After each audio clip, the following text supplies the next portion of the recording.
ہوتی ہے وہ جا کے اس کو پوچھتی ہیں کہ میرے بچے کب پیدا ہو گئے، میرے گھر میں مال کی ریل پیل کب ہوگی، میرے گھر کے اندر یہ ساری چیزیں ہیں، میری بچی کی شادی نہیں ہو رہی ہے، یہ نہیں ہو رہا وہ نہیں ہو رہا۔ یہ کون سا دین ہے؟ وہ اللہ کے سامنے کبھی سجدے کی توفیق نہیں ہوئی، اللہ کے سامنے جھکنے کی توفیق نہیں ہوئی، ذکر کی توفیق نہیں ہوئی، اللہ کے سامنے مانگنے کی توفیق نہیں ہوئی، پنجے اٹھا کے سمجھتے ہیں کامیاب ہو جائیں گے۔ یہ دین نہیں ہے، یہ شریعت نہیں ہے، یہ اللہ کا حکم نہیں، یہ نبی کا طریقہ نہیں، یہ صحابہ کی سنت نہیں۔ کسی ایک سے بھی ثابت ہو تو لا کے دکھاؤ، ہم پنجہ اٹھانے کے لیے تیار ہیں، ہم عرس اور سندل کرنے کے لیے تیار ہیں، تعزیہ نکالنے کے لیے ہم تیار ہیں۔ اور ایک بات، اگر کوئی اللہ والا ہو، کوئی رسول کا ماننے والا ہو، شریعت کا پابند ہو، وہ اٹھائے تو بات الگ ہے۔ یہ ایسے لوگ اٹھاتے ہیں، اور جب وہ چھڑی کو اٹھاتے ہیں تو باقاعدہ ان کا بدن حرکت کرنے لگتا ہے۔ ارے میں نے دیکھا، آپ نے بھی دیکھا نہیں دیکھا، یہی تو بات ہے۔ اس کو باقاعدہ اس کا بدن وائبریشن کرنے لگتا ہے، ہلنے لگتا ہے، اور اس کو 4-5 آدمی پکڑتے ہیں، 4-5 آدمی، اور وہاں پر باقاعدہ ڈی جے لگوایا جاتا ہے، ڈھولک لگایا جاتا ہے، ڈھولک۔ ارے شیطان نہیں آئے گا تو کون آئے گا؟ حضرت علی کی روح اس شرابی کے اوپر آ رہی ہے، حضرت فاطمہ کی روح اس خبیث عورت کے اوپر آ رہی ہے، جس کو اللہ کا پتہ نہیں، جس کو رسول اللہ کا پتہ نہیں ہے، جس کو پاکی اور صفائی کے آداب تک معلوم نہیں ہے، اس کی روح آئے گی اس کے اوپر۔ ارے وہ روح نہیں آتی، وہ شیطان آتا ہے، شیاطین مسلط ہو جاتے ہیں۔ شیطان آدمی کسی اللہ والے کے پاس نہیں آتا، شیاطین کسی ولی اللہ کے پاس نہیں آتے، پاک جنات کسی غیر آدمی کے پاس نہیں آتے۔ اللہ والے اللہ والوں کے ساتھ رہتے ہیں، پاکیزہ جنات، پاکیزہ فرشتے، نبیوں کے ماننے والے، رسولوں کی شریعت کے پابند، نفس کے اور سنتوں کے پابند والے آدمی کے پاس باقاعدہ رہتے ہیں۔ جو ایک کو نماز نہیں پڑھتا، ڈی جے پر ناچتا ہو، جو چونگے کھا کے، حلوہ کھا کے، کھچڑا بنا کے اور باقاعدہ سبیلین لگا کے حضرت امام عالی مقام کی روح کو خوش کرتا ہو، تو میرے بھائی یہ کون سا دین ہے؟ اس کے پاس کوئی نہیں آتا، شیطان آتا ہے۔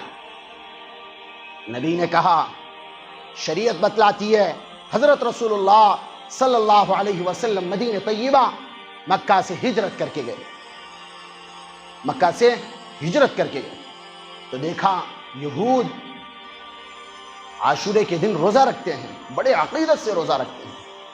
تو حضرت رسول اللہ صلی اللہ علیہ وسلم نے پوچھا کہ بھائی بتاؤ کیا بات ہے، آپ روزہ رکھتے ہیں؟ انہوں نے کہا کہ اللہ کے نبی حضرت موسیٰ علیہ السلام کو اللہ تعالیٰ نے فرعون کے ظلم سے عاشورے کے دن نجات عطا فرمائی، اور فرعون کو بحر قلزم میں ڈبو دیا تھا، ہم اس کے شکرانے میں اللہ کے لیے روزہ رکھتے ہیں۔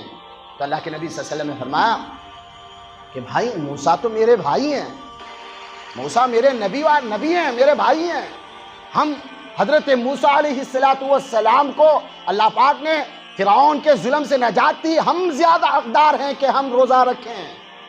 اللہ کے نبی نے صحابہ کو حکم دیا کہ 10 محرم کو عاشورے کے دن روزہ رکھیں، حکم دیا۔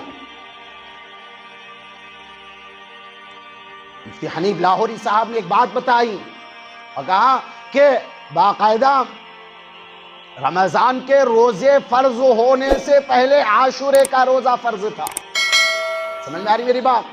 عاشورے کا روزہ فرض تھا، رمضان کے روزے فرض ہونے سے پہلے جب رمضان کے روزے فرض کر دیے گئے تو عاشورے کے روزے کو مستحب اور نفل قرار دیا گیا۔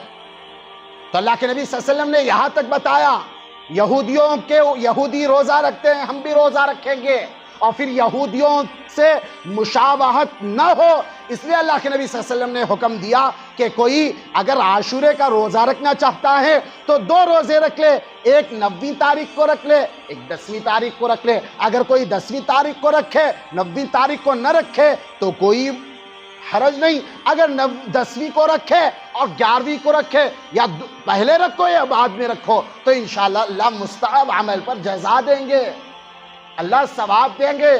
اللہ گناہوں کو معاف فرمائیں گے، صغیرہ گناہ اللہ معاف فرمائیں گے، اور زیادہ اللہ سے معافی طلب کر کے اللہ سے کبائر کو بھی معاف فرما لے روزے کی حالت میں، اللہ کبیرہ گناہوں کو بھی معاف فرما دیں گے۔ یہ شریعت ہے۔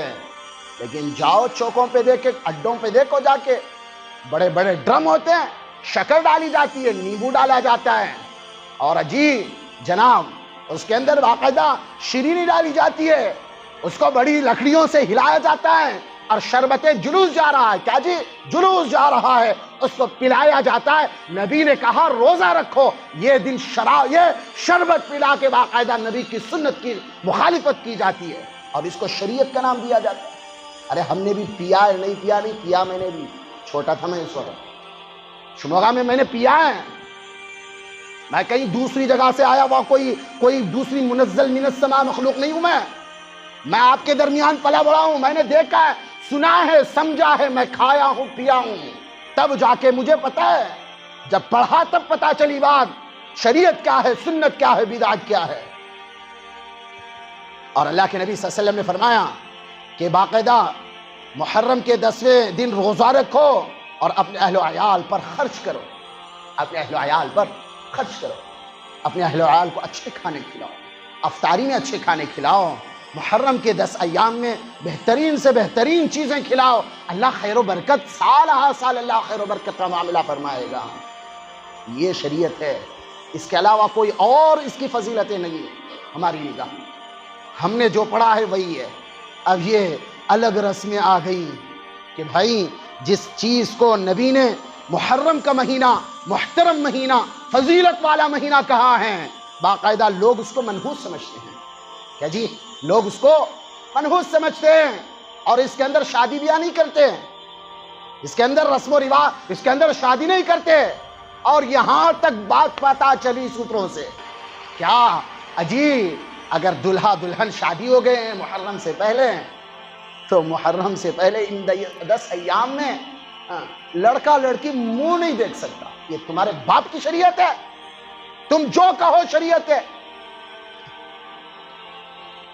ارے خاندان والے، یہ بڈھیاں، یہ بزرگ احباب باقاعدہ فون کر کے بلاتے ہیں، اجی ہماری لڑکی کو بھیج دو،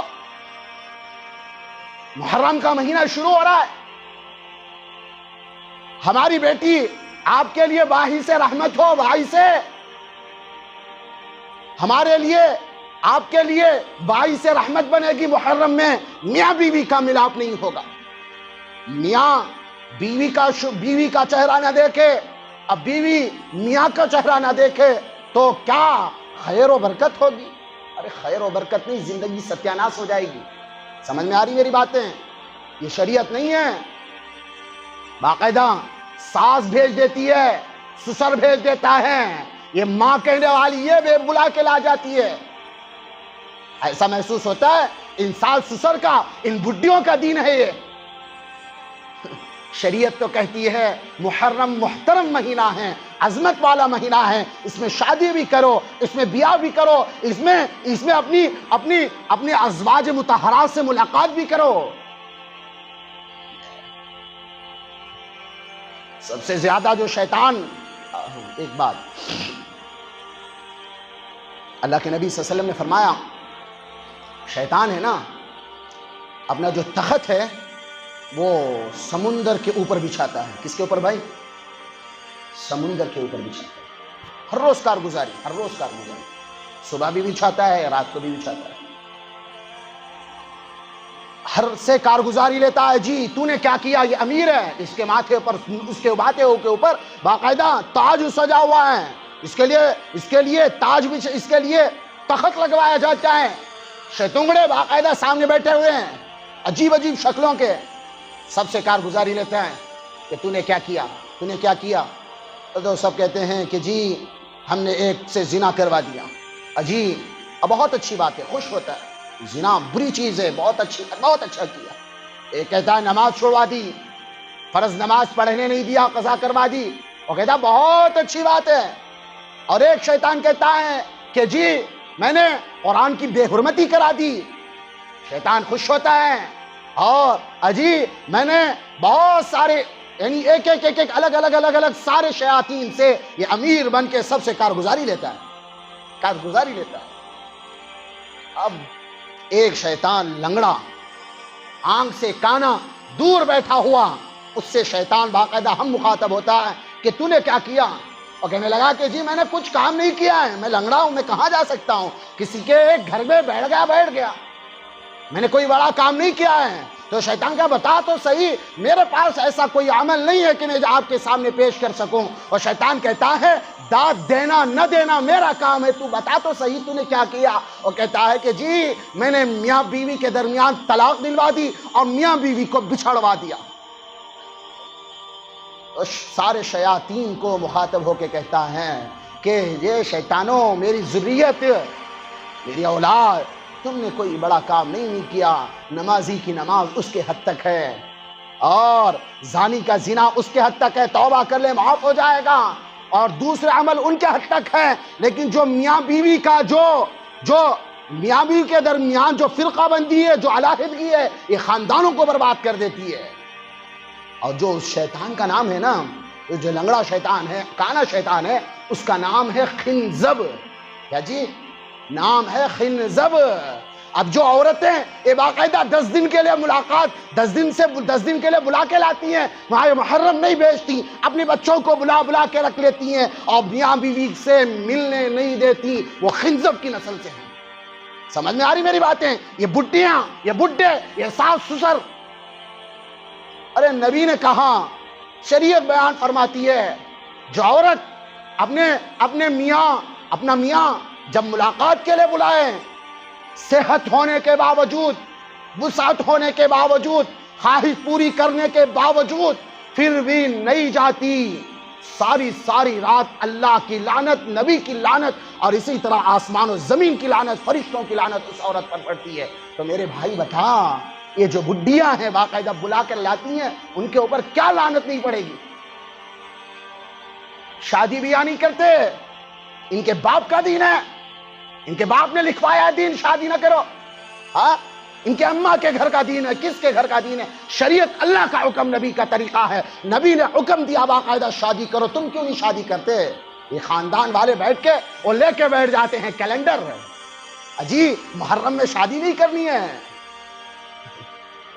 شہادت حضرت امام حسین نے پائی، شہادت عظیم مقام ہے، اللہ ہر ایک کو نہیں دیتا. وَلَا يَحْسَبَنَّ الَّذِينَ قُتِلُوا فِي سَبِيلِ اللَّهِ أَمْوَاتًا. جو اللہ کے نام پر جان دیتا ہے، جو اللہ کے لیے باقاعدہ اپنی جان قربان کرتا ہے، اللہ اس کو زندگی دیتے ہیں، اس کو رزق دیتے ہیں، اس کے نام کو بلند کر دیتے ہیں. حضرت امام عالی مقام حضرت حسین نے شہادت پائی، خوشی کی بات ہے، یہ غم کا مقام نہیں ہے، خوشی کی بات ہے. اس کو غم کا مہینہ سمجھنا، منحوس مہینہ سمجھنا. کوئی کام کرنے کا ارادہ ہو تو کرنا نہیں، منحوس سمجھنا. یہ رافضیوں اور شیعہ کا طریقہ ہے، یہ سنی مسلمانوں کا طریقہ نہیں ہے، یہ ہمارے اہل سنت والجماعت کا طریقہ نہیں ہے. سمجھ میں آ رہی میری باتیں؟ سمجھ میں آ رہی میری باتیں؟ شریعت کیا ہے؟ روزہ رکھنا. شریعت کیا ہے؟ وسعت کرنا. اپنے اہل و عیال کے اوپر وسعت کرو. شریعت یہ نہیں کہ روزہ توڑو، سبیلین لگاؤ، کھچڑا بناؤ، چونگے بناؤ، حلوہ پوری پکاؤ. یہ شریعت نہیں ہے، کہیں نہیں لکھا ہوا. یہ ایک آیت لا کے دکھاؤ چونگے بنانے کی، حلوہ پوری پکانے کی، سبیلین لگانے کی، اور محرم کے منحوس ہونے کی، شادی بیاہ نہ کرنے کی. کوئی ایک حدیث لا کے دکھا، ہم بھی کریں گے. یہ کیوں بول رہا ہوں؟ بار بار بولنے کی وجہ سے. پھر بھی کہتے ہیں اپنی بچیوں کو بھیج دیا، دامادوں کو باقاعدہ الگ کر دیا. یہ شریعت نہیں ہے میرے بھائی، اللہ کا واسطہ نہ کرو. اسے کرو گے بھائی اس طرح؟ کرو نہیں کرو؟ بولو نا زور سے، نہیں کرو. یہ شریعت نہیں ہے. آپ جا کے کہو اپنی عورتوں سے یہ دین نہیں ہے. محرم ہے، اس میں باقاعدہ اللہ کے لیے نمازیں پڑھو، ذکر کرو، آگ میں مت ناچو. آگ میں یہ جہنم میں جانے کی تیاری ہے جو آگ میں ناچتا ہے. امام حسین نے کہا، امام حسن نے کہا، حضرت علی نے کہا، حضرت عثمان نے کہا، حضرت عمر نے کہا، حضرت ابو بکر نے کہا، سیدنا شیخنا حضرت رسول اللہ صلی اللہ علیہ وسلم نے کہا، کس نے کہا آگ میں ناچنا؟ آگ میں تو شیطان ناچتا ہے، شیطان والے ناچتے ہیں، تعزیہ شیطان اٹھاتا ہے، اگربتیاں تعزیہ کے سامنے جھکنا، ناریل، اور اسی طرح باقاعدہ روحیں آنے کا عقیدہ رکھنا، یہ شیاطین کا کام ہے، یہ ہمارا کام نہیں ہے، سنی مسلمانوں کا کام نہیں ہے۔ جو کرے گا سننے کے باوجود، سمجھنے کے باوجود، معلوم ہونے کے باوجود، تو میرے بھائی کل بدعت ضلالہ وکل ضلالۃ فی النار، ہر بدعت گمراہی ہے اور ہر گمراہی انسان کو جہنم تک پہنچا دیتی ہے۔ تو میرے بھائیو اللہ سے توبہ کریں۔ اگر کوئی ایسے عقیدے والا ہیں کہ بھائی باقاعدہ محرم منائیں گے، جلسے جلوس کریں گے، جلسے جلوس میں ڈی جے کی تھاپ پر ناچیں گے، نہ اللہ یاد ہے نہ رسول اللہ یاد ہے، ظہر کی نماز بھی گئی ہے، عصر کی نماز بھی گئی ہے، یہ نہیں ہے۔ انشاءاللہ اگلے جمعہ امام حسین رضی اللہ عنہ کی شہادت انشاءاللہ بیان کی جائے گی، واقعہ کربلا بیان کیا جائے گا۔ آپ سے گزارش ہے کہ وقت مقررہ سے پہلے پہنچنے کی کوشش کریں گے بھی انشاءاللہ۔ اور دوسری بات ہے کہ ماشاءاللہ 3 سال ہو چکے ہیں جو کرونا کی جو مار پڑی ہے۔ کتنے سال بھائی؟ 19 کے اخیر میں آیا تھا، کیا جی 19 20 21 22واں چل رہا ہے۔ ہنوز گٹا کا جو اجتماع ہوا تھا، اس کے بعد ہمارے علاقے میں کوئی بڑا اجتماع ہوا بھائی؟ بولو، اجتماع ہوا نہیں ہوا؟ نا یہ ہماری منحوسیت ہے کہ جی ہم نے اللہ کو ناراض کیا۔ وقت آیا بزرگوں کا، علماء کا، اور اسی طرح امت کے جو درد دل رکھنے والے ہیں، ایسوں کا رونا دھونا اللہ کو پسند آیا، کچھ پسند آیا تو اللہ تعالیٰ نے راہیں کھولی، راستے کھولے، کچھ نہ کچھ شکلیں اور صورتیں پیدا کی جا رہی ہیں۔ بہرحال یہ جو شروع میں باتیں بتائی گئیں کہ رائے حق کے طرف گامزن کرنے کے لیے حضرات انبیاء علیہ السلام کی جماعت کو اللہ پاک نے بھیجا تھا، تو میرے بھائیوں انہوں نے بھی یہی دعوت دی تھی کہ لوگوں اللہ کے راستے میں لگو، اللہ کے سامنے جھکو، اللہ سے مانو، اللہ سے مانگو، عزت دینے والا، ذلت دینے والا سب کچھ اللہ ہے، تو کامیابی اسی میں ملے گی۔ تو ماشاءاللہ دعوت و تبلیغ کے اجتماع کے حساب سے ایک چھوٹا سا جوڑ رکھا گیا ہے کہ جی جوڑ رکھا گیا ہے ویراپور میں انشاءاللہ کل عصر سے، یعنی ہفتے کی عصر سے اتوار کے 3 بجے تک، ظہر کے بعد اخیر مجلس ہوگی، ظہر کے بعد اخیر مجلس ہوگی انشاءاللہ۔ ہمارے صوبے سے بڑے علماء اکرام بھی آئیں گے اور بزرگ احباب بھی آئیں گے، اس لیے آپ تمام حضرات سے مؤدبانہ گزارش کی جاتی ہے کہ ماشاءاللہ بڑا مجمع بیٹھا ہوا ہے، سبھی سے گزارش کی جاتی ہے کہ اپنی اپنی سواریوں کا نظم بنا کے انشاءاللہ کل عصر تک پہنچ جائیں۔ کب بھائی؟ کل عصر تک، کل عصر سے انشاءاللہ شروع ہوگا، ایک دن کا تقریباً ہے 24 گھنٹے کا اجتماع ہے، اور رات میں کل عصر تک اس لیے پہنچے کہ عصر کے بعد بھی مجلس ہوگی، مغرب بعد بھی مجلس ہوگی، اور انشاءاللہ رات بھی باقاعدہ اللہ کے راستے میں رہیں گے، تہجد میں اٹھیں گے، اللہ سے مانگیں گے، بگڑی بنانے والا اللہ ہے، اللہ کے سامنے گرم گرم آنسو بہائیں کہ مولا کریم میں فقیر ہوں، پٹیچر ہوں، اللہ میرے پلے کچھ نہیں ہے، مولا کریم معاف فرما دے، مغفرت کی بھیک دے دے، گناہ بہت کر لیے ہیں، اللہ سے مانگیں۔ راتوں کو اٹھنا، آہوزاری کرنا، گریہ بیزاری کرنا، یہ اللہ کو بڑا پسند ہے۔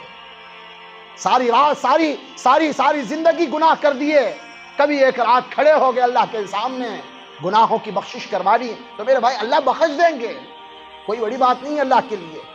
تو آپ تمام حضرات سے گزارش کی جاتی ہے ماشاءاللہ ہنوز گٹے کے اجتماع کے بعد پہلی مرتبہ 5-6 ہزار 4-5 ہزار کا جوڑ ہو رہا ہے، اب تک کوئی اتنا بڑا جوڑ نہیں ہوا تھا، اس لیے حکومت کی طرف سے بھی روک تھی۔ کل عصر میں پہنچ جائیں انشاءاللہ سارے، کل 3 بجے کے بعد بلال مسجد کے سامنے انشاءاللہ سواریوں کا بھی نظم کیا جائے گا۔ آپ تمام حضرات اپنی طرف سے بھی اگر جانا چاہتے ہیں سواری بنا کے، بہت اچھی بات ہے، یہاں سے نکلیں انشاءاللہ عصر تک وہاں پہنچیں، بڑا فائدہ ہوگا۔ اتوار کی ظہر کے بعد اخیر مجلس ہوگی، اور اخیر مجلس میں بھی شامل رہیں، اور دعا بھی ہوگی انشاءاللہ، کیا معلوم کس کی زندگی بننے کے فیصلے لکھے ہوئے ہوں، تو پہنچیں گے بھائی انشاءاللہ۔ اللہ مجھے اور آپ کو عمل کی توفیق عطا فرمائے۔ وما علینا الا البلاغ۔